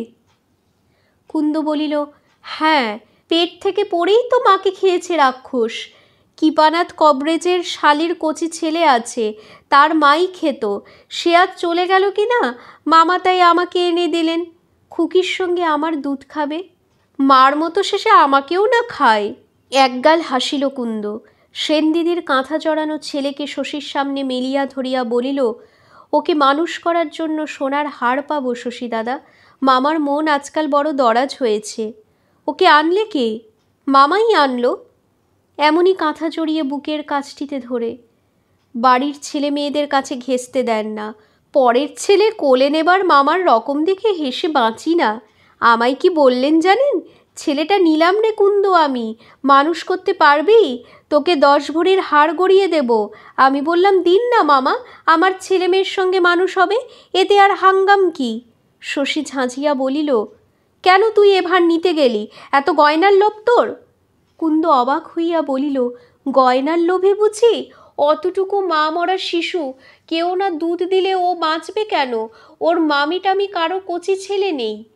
সে কথা যদি বাদ দেন, মামা বললে আমি তো পারবো না বলতে পারি না। মামা বললে আমি তো পারবো না বলতে পারি না। সন্দিগ্ধভাবে তাকায় কুন্দ, খানিক বোঝে খানিক বোঝে না। এতক্ষণ পরে শশী হঠাৎ জামা কাপড় ছাড়িতে আরম্ভ করিল। কুন্দ জিজ্ঞাসা করিল, এত রাগলেন কেন শশী দাদা? না, রাগিনী। সেনদিদির ছেলে কান্না থামাইয়াছিল। কুন্দ তাকে চুমু খাইল সস্নেহে গৌরবের সঙ্গে। কে জানি কি দুষ্টামি আছে কুন্দর মনে। তারপর ছেলেকে আরেকবার শশীর দিকে বাড়াইয়া দিয়া বলিল, কি সুন্দর হয়েছে ছেলেটা, দেখুন শশী দাদা, সেনদিদির মতো দেখতে হবে, মুখখানা দেখলে মায়া হয় না? শশী শ্রান্তভাবে বলিল, তুই যা তো কুন্দ, ঘেমে চেবে হয়রান হয়ে এলাম, একটু বিশ্রাম করতে দে। কার উপরে রাগ করিবে শশী, কাকে কি বলিবে? সেনদিদির ছেলে যে সুন্দর হইয়াছে তাতে সন্দেহ নাই, আশ্চর্য রকম সুন্দর হইয়াছে। সেনদিদির যে জমজমাট রূপ বসন্ত হরণ করিয়াছিল, ছেলের মধ্যে যেন তার ক্ষতিপূরণ হইয়াছে সুদ সমেত। এতটুকু ছেলে, কাঁচা সোনার মতো কি তার রং! ওর মুখ দেখিয়া গোপালের যদি মায়া হইয়া থাকে, মায়া করিয়া গোপাল যদি এই অনাথ শিশুকে বুকে তুলিয়া ঘরে আনিয়া থাকে, তাতে কার কি বলিবার আছে? এ তো মহত্ব, প্রশংসনীয় কাজ। ক্ষোভে দুঃখে এর জন্য এমন কাতর হওয়া তো শশীর উচিত নয়। সেনদিদির ফুলের মতো শিশুকে দেখিয়া একটু কি মায়া হইল না শশীর? মায়া করার স্বাভাবিক প্রবৃত্তি কি তার এমনভাবে নষ্ট করিয়া দিয়া গিয়াছে কুসুম? গম্ভীর বিষণ্ণ মুখে শশী স্নান করিতে গেল। সেনদিদির ছেলেকে কোলে করিয়া কুন্দু অদূরে আসিয়া বসায়, ভালো করিয়া খাওয়া পর্যন্ত হইল না শশীর। অল্পে অল্পে শরীরটা তাহার কিছু ভালো হইয়াছে, কি ক্ষুধাই আজ পাইয়াছিল। সমস্ত দুপুরটা শশী নিঝুম হইয়া রহিল। এবার কিছু করিতে হইবে তাহাকে, আর চুপ করিয়া থাকা নয়, আর গরমিল চলিবে না। স্তব্ধ দ্বীপ্রহরে নিস্তেজ শয্যাশায়ী শশীর মনে অসংখ্য এলোমেলো ভাবনা বিস্ময়করভাবে শৃঙ্খলাবদ্ধ হইয়া আসিতে থাকে। কোমল মমতাগুলি আলগা ফুলের মতো ঝুরঝুর করিয়া ঝরিয়া যায়। আগুনের আঁচে সরস বস্তুর শুকাইয়া ওঠার মতো নিজে সে রুক্ষ কঠোর প্রকৃতির মানুষ হইয়া উঠিতেছে, এমনই একটা অনুভূতি শশীর হয়। এক্কেবারে বেপরোয়া, নির্মম, অবিবেচক। কুসুমের জন্য মন কেমন করিত শশীর, বড় আকুলভাবে মন কেমন করিত। এত বড় উপযুক্ত ছেলের মর্যাদায় ঘা দিয়া সে মনকে কি করিয়া দিয়াছে গোপাল, যে সেই মন কেমন করাকে আজ হাস্যকর মনে হইতেছে। সে যে বাড়িতে বাস করে অম্লান বদনে, সেনদিদির ছেলেকে সেখানে গোপাল কেমন করিয়া আনিল? সেনদিদিকে মরমর জানিয়াও শশী যে তার চিকিৎসা করিতে চাইতে চাহে নাই, গোপাল কি সে কথা ভুলিয়া গিয়াছে? শশীর অভিমান এতই তুচ্ছ গোপালের কাছে, সে কি ভাবিবে না, ভাবিবে সেটা এতখানি অবহেলার বিষয়? শশীর কাছে তার একটু সংকোচ করিবারও প্রয়োজন নাই। ছেলের সম্বন্ধে এমনই ধারণা গোপালের যে সে ভাবিয়া রাখিয়াছে, সেনদিদির ছেলেকে বাড়িতে আনিয়া পুত্র স্নেহে মানুষ করিতে থাকিলেও শশী চুপ করিয়া থাকিবে, গ্রাহ্যও করিবে না। কে জানি, গোপালই হয়তো গ্রাহ্য করে না শশী চুপ করিয়া থাক অথবা গোলমাল করুক। পরদিন সকালে হাসপাতাল কমিটির মেম্বারদের কাছে শশী জরুরি চিঠি পাঠাইয়া দিল। শীতলবাবুর বাড়িতে সন্ধ্যার পর কমিটির জরুরি সভা বসিল। শশী পদত্যাগপত্র পেশ করিল, ডাক্তারের জন্য বিজ্ঞাপনের খসড়া দাখিল করিল, প্রস্তাব করিল যে হাসপাতালের সমস্ত দায়িত্ব কমিটির সুযোগ্য প্রেসিডেন্ট শীতলবাবুর হাতে চলিয়া যাক। কমিটির হতভম্ব সভ্যেরা প্রশ্ন করিলেন, কেন শশী, কেন? শশী বলিল, আমি গাঁ ছেড়ে চলে যাচ্ছি। এবার আর দ্বিধা নয়, গাফিলতি নয়, অনিবার্য গতিতে শশীর চলিয়া যাওয়ার আয়োজন অগ্রসর হইতে থাকে। হাসপাতাল সংক্রান্ত ব্যাপারগুলি শীতলবাবুকে বিশদভাবে বুঝাইয়া দেয়, টাকা পয়সার সম্পূর্ণ হিসাব দাখিল করে, আর ভবিষ্যতের কার্যপদ্ধতি সম্বন্ধে কিছু কিছু নির্দেশও লিখিয়া দেয়। ডাক্তারের জন্য কাগজে যে বিজ্ঞাপন দেওয়া হইয়াছিল তার জবাবে দরখাস্ত আসে অনেকগুলি। কমিটির সভ্যদের সঙ্গে পরামর্শ করিয়া তাদের মধ্যে কয়েকজনকে শশী দেখা করিতে আসিবার জন্য পত্র লিখিয়া দেয়। সকলে খুঁতখুঁত করে, কেহ কেহ হায় হায় করিতেও ছাড়ে না। কোথায় যাইবে শশী, কেন যাইবে? সে চলিয়া গেলে কি উপায় হইবে গাঁয়ের লোকের? পাশ করা ডাক্তারের দরকার হইলে আবার কি তাহাদের ছুটিতে হইবে বাজিতপুর? সকলে কৈফিয়ত চায় শশীর কাছে, তার সঙ্গে তর্ক জুড়িবার চেষ্টা করে। শশী না দেয় কৈফিয়ত, না করে তর্ক, মৃদু একটু হাসির দ্বারা অন্তরঙ্গতাকে গ্রহণ করিয়া প্রশ্নকে বাতিল করিয়া দেয়। তবু খবরটা প্রচারিত হওয়ার পর হইতে চারিদিকে এমন একটা হইচই শুরু হইয়াছে যে মনে মনে শশী বিচলিত হইয়া থাকে।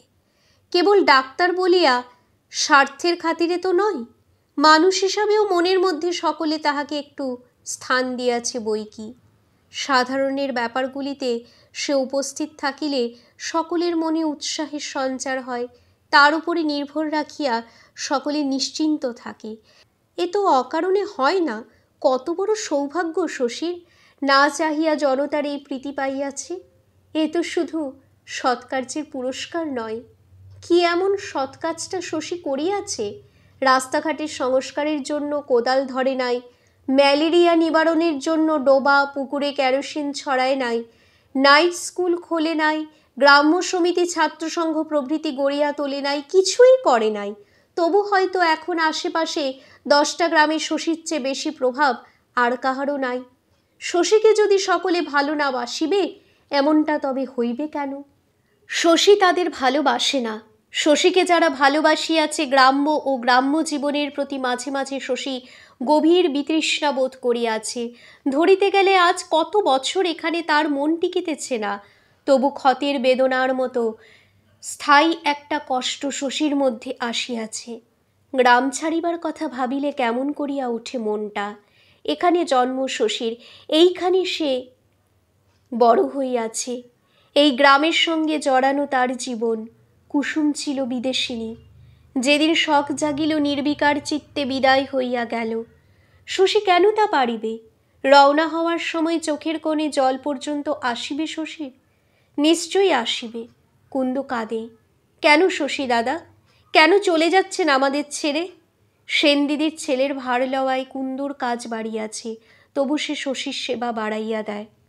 শশী যতক্ষণ বাড়িতে থাকে কোনো না কোনো ছলে কুন্দু বারবার কাছে আসে, ছলছল চোখে শশীর দিকে তাকায়।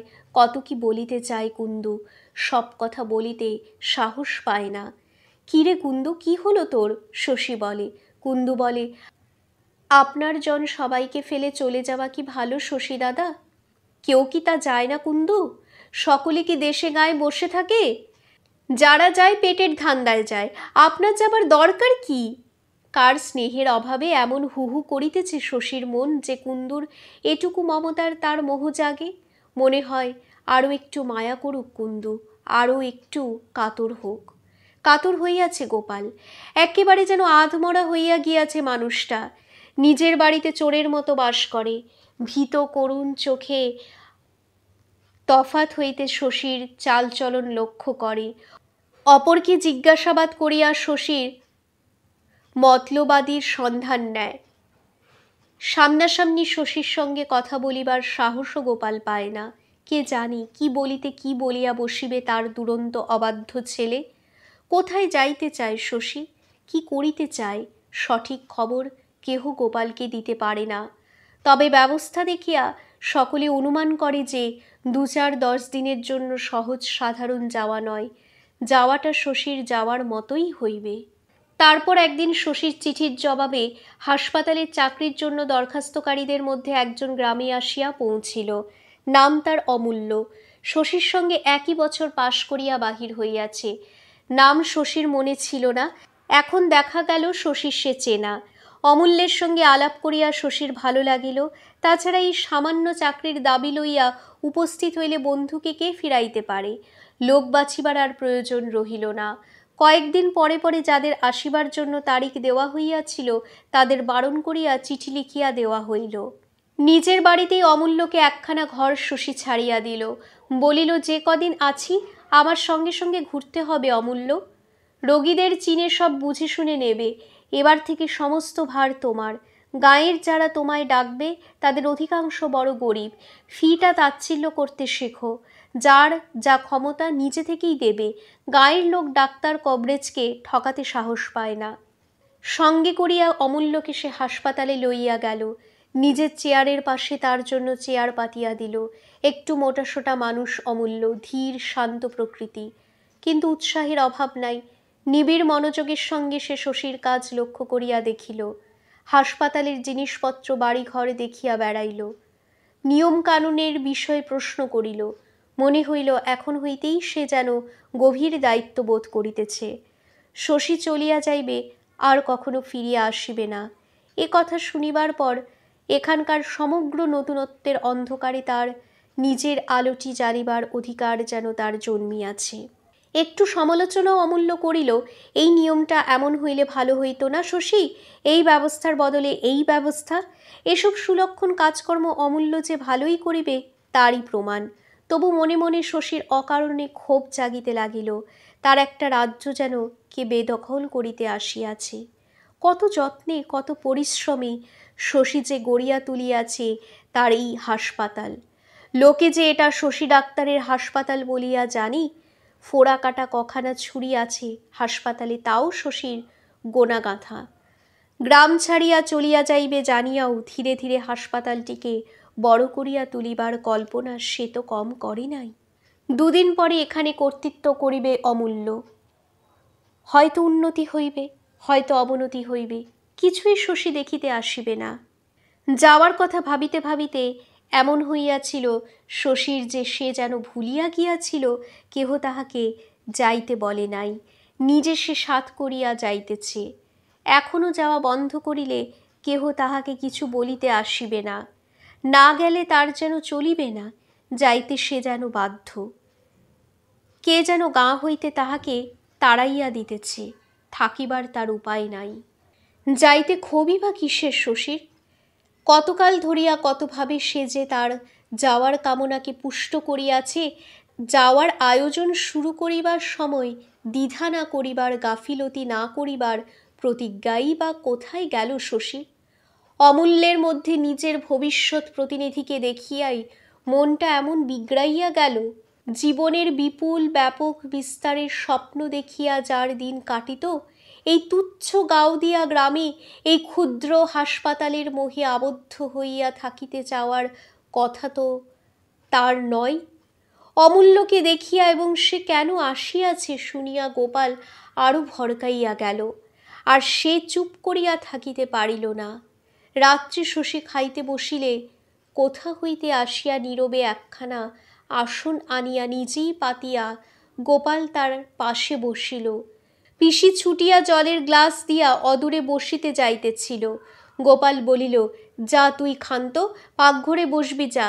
পিসি চলিয়া গেলে গোপাল বলিল, তুমি কোথায় যাবে শশী? শশী বলিল, প্রথমে আপাতত কলকাতা যাব। গোপাল বলিল, তারপর পশ্চিম টশ্চিম একটু ঘুরে বেরিয়ে বাড়ি ফিরবে বুঝি? মাসখানেক লাগবে তোমার, না? কলকাতা থেকে বিলেত যাব। বিলেত? মুখে একগ্রাস ভাত তুলিয়াছিল গোপাল, সেটা গিলিতে গিয়া দম যেন আটকাইয়া আসিল।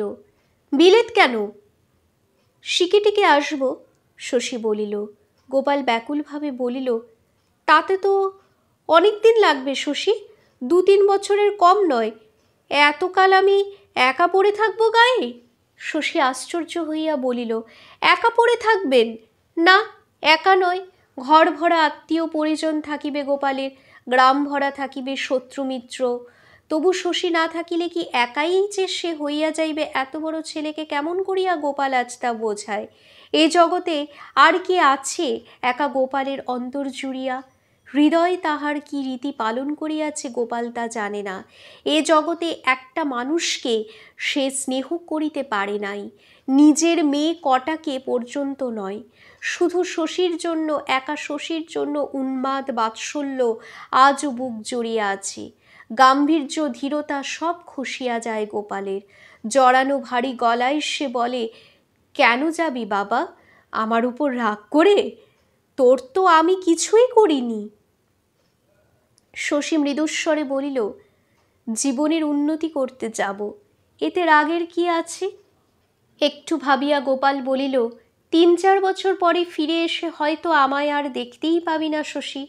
3-4 বছর পরেও সে যে ফিরিয়া আসিবে না, সে বিষয়ে শশী কিছু বলিল না, নীরবে ভাত মাখিতে লাগিল। গোপাল আবার বলিল, বুড়ো হলাম, হঠাৎ একদিন যদি মরে যাই, তুইও কাছে না থাকিস, কে এসব দেখবে শশী? সারা জীবন খেটে খুঁটে যা কিছু করেছি সব যে ছাড়ে খাড়ে যাবে। শশী বলিল, আপনাকে যাকে খুশি সব দিয়ে দেবেন। এ তো ছেলে মানুষই কথা হলো শশী, রাগের কথা হলো, বলিয়া গোপাল উৎসুক দৃষ্টিতে চাহিয়া রহিল। মিথ্যা আশা, প্রতিবাদ করিয়া কিছুই তো শশী বলিল না। ভিতরে ভিতরে একটা জ্বালা বোধ করিতেছিল গোপাল। কি অদ্ভুত বিকারগ্রস্ত সে সন্তান, যার মনের নাগাল মেলে না। কি হইয়াছে বলুক না শশী, জানাক না ঠিক কি সে চায়। অনেক অধিকার ত্যাগ করিয়া ছেলের ইচ্ছায় গোপাল আজ সায় দিবে, নিজের অনিচ্ছার দিকে এক্কেবারেই তাকাইবে না।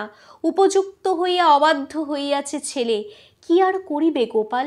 নীরবে সবই তাহাকে সইতে হইবে। এই ধরনের কথা কিছু শশীকে সে বলে। তার কথায় এক প্রকার অদ্ভুত মিনতি ধ্বনিত হইতে থাকে। কি উগ্র ক্রোধ আর নিদারুণ ভয় আর গভীর দুঃখ মনের মধ্যে চাপিয়া রাখিয়া গোপাল কথা বলিতেছে, বুঝিতে পারিয়া নিজেকে বড় বিপন্ন বোধ করে শশী। তবু ধরা ছোঁয়া সে দেয় না। পিতা পুত্রে কি আলোচনা আজ শুরু হইয়াছে বুঝিতে কাহারও বাকি থাকে নাই। ঘরে ঘরে দরজার জানালার আড়ালে জড়ো হইয়া সকলে ওঁত পাতিয়া আছে। চড়া গলায় এদের কথা শুরু হইলে প্রাণ ভরিয়া শুনিবে। বাড়ির একটা অস্বাভাবিক স্তব্ধ আবহাওয়া স্পষ্ট অনুভব করা যায়। কখন ঝড় উঠিবে ঠিক নাই। ঝড় উঠিল সম্পূর্ণ অন্য দিক দিয়া। হঠাৎ সেনদিদির ছেলেকে কোলে করিয়া কোথা হইতে কুন্দ আসিয়া দাঁড়াইল, বলিল, খেয়ে উঠে একে একবার দেখবেন তো শশী দাদা, গাটা বড় গরম বোধ হচ্ছে। শশী মুখ তুলিল না, কথা বলিল না। গোপাল বাঁ হাত বাড়াইয়া উদ্বিগ্ন কণ্ঠে বলিল, জ্বর হয়েছে নাকি? দেখি, দেখ তো শশী, একবার গায়ে হাত দিয়ে, জ্বরই মনে হচ্ছে যেন। শশী নিঃশব্দে ভাত ফেলিয়া চলিয়া গেল। জ্বর হইয়াছে কিনা দেখিবার জন্য অতটুকু শিশুর গায়ে একবার হাত দিবার অনুরোধ। তার জবাবে অমন করিয়া উঠিয়া গেলে সে কাজের মানে গোপালের মাথাতেও ঢোকে বই কি। কুন্দুর বিস্মিত দৃষ্টিপাতে লজ্জায় গোপালের গায়ে আজ কাঁটা দিয়া ওঠে। জীবনে বোধহয় এই প্রথম। তারপর ভয়ানকভাবে সে আত্মসংবরণ করে। অভ্যস্ত গলায় হুঙ্কার দিয়া কুন্দুকে বলে, দূর হও, সামনে থেকে দূর হও, হারামজাদি। বিনা দোষে এমন গর্জন কুন্দ সহিতে পারে না। প্রথমে সে বিহ্বল হইয়া গেল, তারপর কাঁদিতে কাঁদিতে চলিয়া গেল নিজের ঘরে। দেখিতে দেখিতে বাড়ির কৌতূহলী মেয়েরা সেখানে গিয়া হাজির। কিছুদিন হইতে এ বাড়ির কাণ্ডকারখানায় সকলে ভ্যাবাচ্যাকা খাইয়া যাইতেছে। সাহসী কুন্দই সম্প্রতি কর্তাদের একটু নেক নজরে পড়িয়াছিল। আজ তার দুর্দশায় সকলে অল্পবিস্তর খুশি ও আশ্চর্য হইয়া গেল। কেন রে কুন্দ, বকলো কেন রে তোকে? কুন্দু কি সহজে সে কথা ফাঁস করে? ফোঁস করিয়া সকলকে সে চলিয়া যাইতে বলে। কেন বিরক্ত করছো আমায়? অনেক তোষামোদে একটু ঠান্ডা হয় কুন্দ।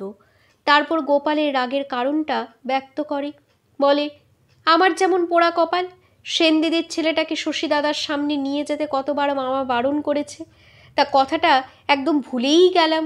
সাদাসিধে মানুষ বাবু আমি, ওসব ঘোর প্যাঁচের কথা কি ছাই আমার মনে থাকে?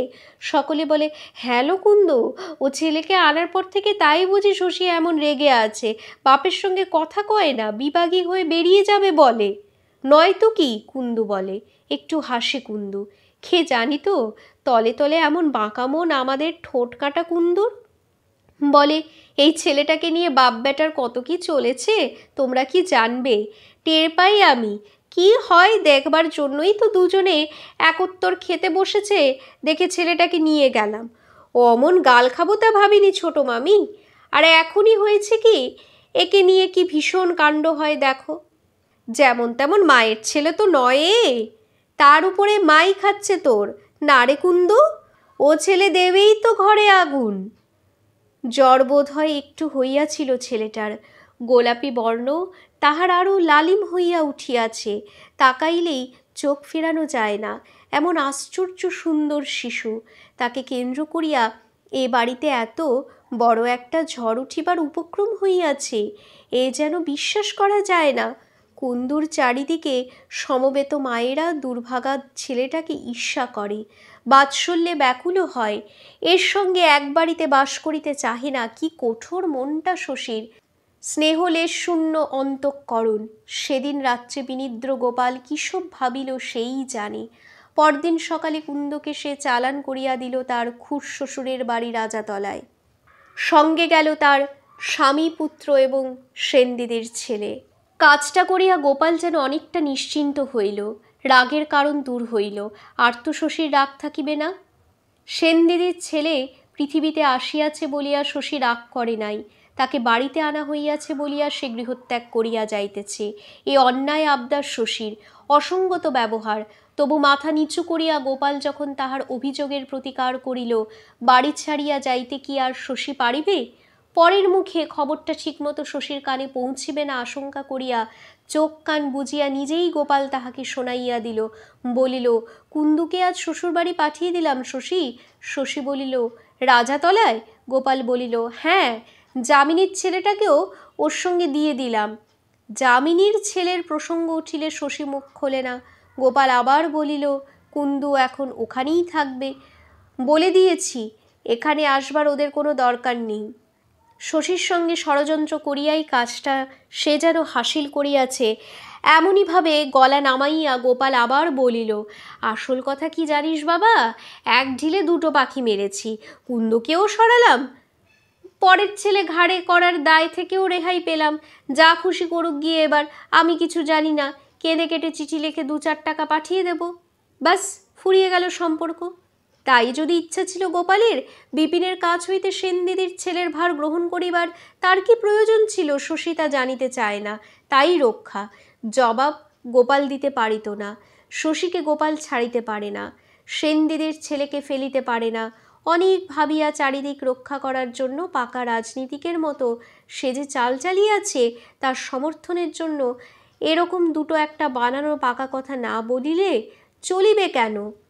ছেলের সঙ্গে তর্ক করিয়া অখণ্ড যুক্তি দাঁড় করানোর জন্য তো এসব বলা নয়। এ শুধু তাকে জানানো যে হার গোপাল মানিয়াছে। ওরে পাথরের পুত্র দেবতা, এবার তুই তোর ভীষ্মের প্রতিজ্ঞা ছাড়। সেনদিদির ছেলেকে সরাইয়া নেওয়ার জন্য শুধু নয়, তাকে ধরিয়া রাখার জন্য গোপালকে এমন উতলা হইয়া উঠিতে দেখিলে হয়তো শশী মত বদলাইয়া ফেলিত, আবার হয়তো বাতিল হইয়া যাইত তাহার গ্রাম ত্যাগের কল্পনা। এখন বড় দেরি হইয়া গিয়াছে। মন তো শশীর কখন চলিয়া গিয়াছে দূরতর দেশে, নবতর জীবনযাপনে। এখন শুধু বোচকা ঘাড়ে সেখানে পৌঁছনো বাকি, তাও 2-4 দিনের মধ্যেই ঘটিবে। সারাদিন গোপালের নিশ্চিন্ত প্রফুল্ল ভাব শশীকে পীড়া দিল। সে বুঝিতে পারিল গোপাল ধরিয়া লইয়াছে তাদের মধ্যে সমস্ত গোলমাল মিটিয়া গিয়াছে। দিনগুলি অতঃপর যেমন সহজভাবে কাটিতেছিল তেমনিভাবে কাটিতে থাকিল। এমন একটা জটিল ব্যাপারের এত সহজে এরকম মনোমতো পরিণতি ঘটিবে, গোপালকে ইহা বিশ্বাস করিতে দেখিয়া আশ্চর্যও শশী কম হইল না। তার কাছে কি প্রত্যাশা করে গোপাল? এমন আকুল আগ্রহে কেন সে তাকে ধরিয়া রাখিতে চায়? মতের তাদের কখনো মিল হইবে না, প্রতিদিন খুঁটিনাটি বাঁধিবে। স্নেহ মমতা শ্রদ্ধা ভক্তির পাহাড়কে চাপা দিয়া স্তূপাকার হইয়া উঠিবে অশান্তির হিমালয়। তবু শশীকে গ্রামে বসিয়া এই আত্মবিরোধময় সংকীর্ণ জীবনযাপন করিতে হইবে। এত বড় বিপুলা পৃথিবী পড়িয়া থাকিতে তাদের দুটি বিরোধী ব্যক্তিত্বকে অর্থহীন অব্যবহার্য স্নেহের মোহে আশ্রয় করিয়া থাকিতে হইবে এই ক্ষুদ্র গৃহকোণ। সেনদিদির ছেলেকে বাড়িতে আনার জন্য মনে মনে শশীর যত বড় আঘাতই লাগিয়া থাক, গৃহত্যাগের কারণ হিসাবে আজ তা বহুগুণে তুচ্ছ হইয়া গিয়াছে। গ্রাম ছাড়িয়া যাইতে যে গভীর দুঃখ জাগিয়াছে শশীর মধ্যে, ও ধরনের মানসিক বিতৃষ্ণার অজুহাত তার কাছে খাটানো চলে না। আরও বড় লোভ, আরও বড় আকর্ষণ থাকা দরকার হয়, অথচ গোপালের পক্ষে তা ধারণা করাও অসম্ভব। শশী চলিয়া গেলে তার যাওয়ার ওই একটি কারণের কথাই গোপাল জানিয়া রাখিবে, সেনদিদির ছেলেকে বাড়ি আনা। শীতলবাবু ডাকিয়াছিলেন, অমূল্যের সঙ্গে সন্ধ্যার পর শশী তার বাড়ি গিয়াছিল। অমূল্যকে জল টল খাওয়াইয়া শীতলবাবু সকাল সকাল ছাড়িয়া দিলেন। শশীকে ছাড়িলেন রাত্রির আহারের পর। অনেক রাত্রে শীতলবাবু আরেক বিপদ হইয়াছেন শশীর। দুবেলা ডাকেন, আর গেলেই কথায় কথায় পাগল করিয়া তোলেন শশীকে। বাড়ি ফিরিয়া শশী দেখিল আহারের স্থানে পাশাপাশি 2খানা আসন পাতা আছে, এবং যে গোপাল 8টায় খাইতে বসে সে আজ তার প্রতীক্ষায় 11টা পর্যন্ত না খাইয়া বসিয়া আছে। এত দেরি করলে যে শশী? চট করে মুখ হাত ধুয়ে এসো, বসে পড়ি আমরা। শশী বলিল, আপনি বসুন, আমি খেয়ে এসেছি। শীতলবাবু না খাইয়ে ছাড়লেন না। গোপাল ক্ষুণ্ণ হইয়া বলিল, আজ রান্নার একটু আয়োজন করতে বলেছিলাম বাবা, ভাবলাম পরের ছেলে একটি বাড়িতে এসে আছে, আজ বাদে কাল চলে যাবে, একদিন একটু আয়োজনপত্র করি খাওয়ার। তুমি খেয়ে আসবে বাইরে থেকে, তা তো জানতাম না। শশী জিজ্ঞাসা করিল, পরের ছেলে কে? গোপাল বলিল, অমূল্যবাবুর কথা বলছি। আহা, ডেকে ডুকে এনে চলে যেতে বললে বড় লাগবে বেচারির মনে। শশী বলিল, অমূল্য চলে যাবে কেন? ওকেই তো হাসপাতালের কাজ দেওয়া হয়েছে। গোপাল সভয়ে বলিল, তুই থাকলে ও আবার কি করতে থাকবে শশী? হ্যাঁ, আমি পরশু রওনা হব ভাবছি। শশী বলিল, পরশু? গোপালের মুখে আর কথা ফুটিল না। শশী ঘরে চলিয়া গেলে সে এক্কেবারে বাহিরের দাওয়ায় গিয়া অন্ধকারে কাঠের বেঞ্চিটাতে বসিয়া রহিল। একজন মুনিশ দাওয়ায় শয়নের আয়োজন করিতেছিল। সে এক ছিলুম তামাক সাজিয়া দিল গোপালকে। তারপর মনিবের সামনে শুইয়া পড়িতে না পারিয়া বিছানো চাটাইটির উপরে উবু হইয়া বসিয়া শ্রান্তিবশত জোরে একটা নিঃশ্বাস ফেলিল। আজ আবার ব্রহ্মচারীকে মনে পড়িতেছে গোপালের। সেনদিদির মৃত্যুর পর মনে যে গভীর বিষাদ ও বৈরাগ্য আসিয়াছিল, ব্রহ্মচারীর মুখে নীরস আধ্যাত্মিক কাহিনী শুনিতে শুনিতে এক আশ্চর্য উপায় তার ঘোরটা কাটিয়া গিয়াছিল। আজ বড় অবসন্ন মনে হইতেছে নিজেকে। বিচিত্র কাণ্ডকারখানা ভরা দীর্ঘ জীবনটা আজ অকারণ অর্থহীন মনে হইতেছে। কোনো কাজেই লাগিল না। শশীর জন্মের দিনটি হইতে তারই পানে চোখ রাখিয়া কত কল্পনাই গোপাল করিয়াছে, যার ডগাটি আকাশে ঠেকিয়া প্রায় হইয়াছে আকাশ কুসুম। লেখাপড়া শিখিয়া এ কি রীতিনীতি শিখিয়াছে শশী? বাগান বাড়ি জমি জমা ধন সম্পত্তি আত্মীয় পরিজন এত সব যে গোপাল একত্র করিয়াছে, এ কি তার নিজের জন্য? তার আর কতদিন বাকি? এসব তুচ্ছ করিয়া শশী যদি চলিয়া যায়, সমস্ত জীবনটাই গোপালের ব্যর্থ হইয়া যাইবে না? এত রাত্রি সে একবার অমূল্যের ঘরে যায়। অমূল্যকে জাগাইয়া বলে, একটা কথা শুধুই বাবু তোমাকে, শশী পরশু চলে যাবে, আমায় যে বলনি।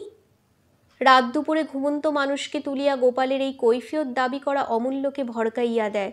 সে বলে, আমি জানতাম না কবে যাবে শশী, আমায় কিছু বলেনি। গোপাল অসন্তোষের সুরে বলে, আর সব বললে, এ কথাটা বললে না? কি যেন মতলব ছিল বাবু তোমার, তাই গোপন করেছিলে। অমূল্য জিভ কাটিয়া বলে, আজ্ঞে না, সে কি কথা? গোপাল বলিল, সে কি কথা? আমার ছেলে দেশ ছাড়া হবে চিরকালের জন্যে, আর তুমি তার জায়গায় জেকে বসবে? বড় ভালো মতলব তোমার। ওঠো দেখি বাবু, সুখসজ্জা ছেড়ে জিনিসপত্র চুপি চুপি গুছিয়ে নাও, তারপর চলো আমরা বিদেয় হই। ডাকাতের মতো দেখায় গোপালকে, খুনে দাঙ্গাবাজের মতো শোনায় তার কথাবার্তা। অমূল্যের ঘরে যে বিচিত্র নাটকীয় কথোপকথন চলে, কিছুই শ্রান্ত শশীর চেতনায় পৌঁছায় না। জীবন সম্বন্ধে যে অমন তীব্রভাবে সচেতন, সে হইয়া থাকে পুতুলের মতো চেতনাহীন। তাকেই বাৎসল্য করে বলিয়া মধ্যরাত্রে গোপাল আজ যে বিচিত্র দৃশ্যের অবতারণা করে, যেসব অদ্ভুত কথা বলে, তা দেখিলে ও শুনিলে একটা অভিজ্ঞতা জন্মিয়া যাইত শশীর। চাপা গলায় খানিকক্ষণ অমূল্যের প্রতি তর্জন গর্জন করিয়া গরম মাথাটা বোধ হয় একটু ঠান্ডা হয় গোপালের। সে ঘরে যায়। পরদিন খুব ভোরে শশীকে সে ডাকিয়া তুলিল। শশী উঠিয়া দেখিল মুনিশের মাথায় বাক্স বিছানা চাপাইয়া কোথায় যাইবার জন্য গোপাল প্রস্তুত হইয়া আছে। গোপাল সহজভাবেই বলিল, পরশু তোর যাওয়া হয় না শশী, আমি আজ বাবার কাছে কাশী যাচ্ছি। 7-8 দিন আশ্রমে থাকব। একজনের বাড়ি না থাকলে চলবে না। আমি ফিরে এলে যা হয় করিস। শশী বলিল, হঠাৎ কাশী যাবেন কেন? গোপাল পাল্টা জবাব দিয়া বলিল, হ্যাঁ রে শশী, চিরকাল সংসারের হাঙ্গামা নিয়ে হয়রান হয়ে এলাম। এখন তোরা বড় হয়েছিস, মন টন ব্যাকুল হলে 7টা দিনের ছুটিও পাবো না। এতটুকু আশাও তোদের কাছে আমার করা চলবে না।